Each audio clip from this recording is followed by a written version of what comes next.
Dear viewers listeners السلام علیکم. آئیے آج ہم ایک اہم ٹاپک پہ گفتگو کرتے ہیں. یہ ہے ایمان اور امید. ایمان اور امید کا یہ جو ٹاپک ہے یہ ہر دور میں زبان زد عام ہوتا ہے. ہر جگہ پہ جہاں جہاں جس مٹیریل پہ یہ دونوں ورڈ آ سکتے ہیں وہاں پہ ہمیں موقع ملا ہے کہ ہم ان ورڈز کو پڑھیں، ایمان اور امید. تو پہلے ہمیں یہ پتہ ہونا چاہیے ایمان کیا ہے،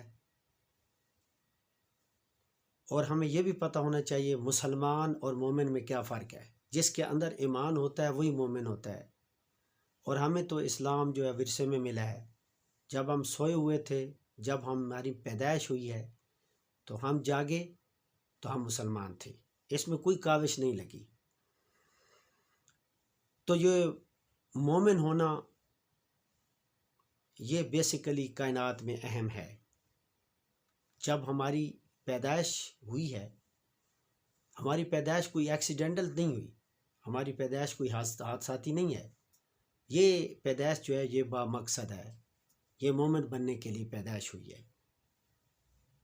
تو مومن جو ہے یہ بہت ایک اعلیٰ مقام ہے، ایک اعلیٰ مرتبہ ہے جو ایک باشعور انسان کو ملتا ہے. جب انسان اینتھروپوسینٹرزم سے تھیوسینٹرزم کی طرف ٹریول کرتا ہے، جب انسان اپنی نفسی خواہشات کو ختم کرتا ہے اور اللہ تعالیٰ کی محبت میں غرق ہو جاتا ہے، جب انسان غیر اللہ کی تعظیم کو چھوڑتا ہے اور مختار کل خدا کو سمجھتا ہے، تو اس وقت وہ آپٹیمسٹک بھی ہوتا ہے. جس کے پاس ایمان ہو وہی پر امید ہوتا ہے. جو اندر سے کھوکھلا ہو تو وہ پر امید یا آپٹیمسٹک نہیں ہوتا. اس کے ساتھ ساتھ ہمیں اللہ تعالیٰ پہ توکل ہونی چاہیے. توکل، اللہ تعالیٰ پہ بھروسہ ہونا چاہیے. اور بھروسہ اسے ہی ہوتا ہے جس کا اللہ پہ ایمان ہو، جس کا ایمان پختہ ہو. ہم مسلمان ضرور ہیں لیکن اندر اور باہر کا ماحول میچ نہیں کر رہا. یہ ایک بہت بڑا سبجیکٹ ہے، ایک بہت بڑی گفتگو ہے. یہ تو کہیں سے کہیں بات چلی جاتی ہے. جیسے ہم نماز پڑھتے ہیں دماغ ہمارا کہیں ہوتا ہے، کہیں اور ہوتا ہے. ہم روزے تو رکھ لیتے ہیں تو اس کا ایفیکٹس ہمارے اوپر نہیں ہوتا. حج تو کر لیتے ہیں لیکن کنسسٹنٹلی حج کی جو پاکیزگی ہے یا پائٹی ہمارے اوپر وہ نہیں آتی. تو مومن جو ہوتا ہے وہ مسلسل مومن ہوتا ہے. آپ جب مادہ پرستی سے ہٹتے ہو،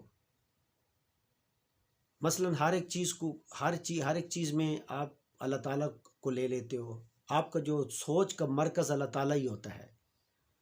اگر آپ کھانا کھاتے ہو تو آپ یہ کہتے ہو کہ جو میں نے کھانا کھایا ہے یہ اللہ ہی کی وجہ سے آج میں زندہ ہوں، اس کھانے نے مجھے زندہ نہیں رکھا ہوا. اگر آپ پانی پیتے ہو تو آپ کہتے ہو اس پانی نے میری پیاس نہیں بجھائی، اللہ تعالیٰ کی مصلحت کی وجہ سے یہ میری پیاس بجھی ہے. شیکسپیئر کہتا ہے کہ اگر دنیا میں کوئی چڑیا بھی مرتی ہے تو اس میں بھی اللہ تعالیٰ کی مصلحت ہے. تو ایمان کا تقاضا یہ ہے کہ آپ غیر اللہ کی تعظیم کو چھوڑ کر اللہ تعالیٰ کو معبود بنائیں. صرف وہی آپ کا مددگار ہے. تو اس وقت کا تقاضا یہ ہے کہ مسلمان ہونے کے ناطے ہمیں بہت ہمارے اندر ایمان ہونا چاہیے. تو اس میں یہ ہے کہ man is more important in society not Allah Almighty. جب آپ یہ کہتے ہو کہ اللہ تعالیٰ امپورٹنٹ ہے اور مین سیکنڈری ہے تو پھر آپ کے اندر روحانیت بھی پیدا ہوگی اور پھر آپ تقوی کی طرف چلے جائیں گے. آپ اللہ تعالیٰ پہ توکل کریں گے.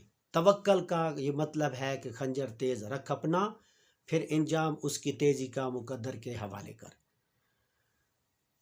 ڈیئر مسلمانوں، میں بھی مسلمان ہوں. ہم سب مسلمان ہیں، چیزیں ایک دوسرے سے کنیکٹ ہوتی ہیں۔ اگر آپ کا ایمان ہے تو پھر آپ کو سکون بھی ملے گا اور اللہ تعالیٰ کی شکر گزاری بھی کریں گے۔ جیسے کہ قرآن پاک میں کہا گیا ہے کہ تم میری نعمتوں کا شکر کرو گے تو میں تمہیں بہت کچھ عطا کروں گا، آپ کو سکون بھی ملے گا اور رزق کی فراوانی بھی ہوگی۔ اگر ہمارے اندر یہ جذبہ ایمانی نہیں ہے تو سرفس لیول پہ مسلمان کہلوانے کا حق حاصل نہیں ہے۔ اس وقت افراتفری کا دور ہے، لوگ مینٹلی طور پہ ڈسپرس ہو چکے ہیں، سوسائٹی میں مٹیریلزم کی پرستش ہے۔ ہمارے پاس نور ہے قرآن پاک، اس کی تلاوت با ترجمہ لازم ہے۔ صرف آپ قرآن پاک کے جو عربی کے لفظ وہ پڑھتے ہی ہیں تو آپ کو سکون اور اطمینان ہونے لگ جاتا ہے۔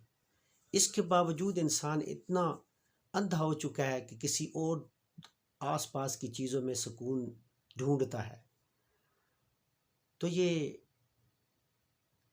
اب وقت جو ہے آپ کو پکار رہا ہے کہ آؤ اللہ تعالیٰ کی محبت کی طرف، آؤ رسول پاک صلی اللہ علیہ وسلم کے عشق کی طرف، آپ کو سب کچھ ملے گا۔ جیسے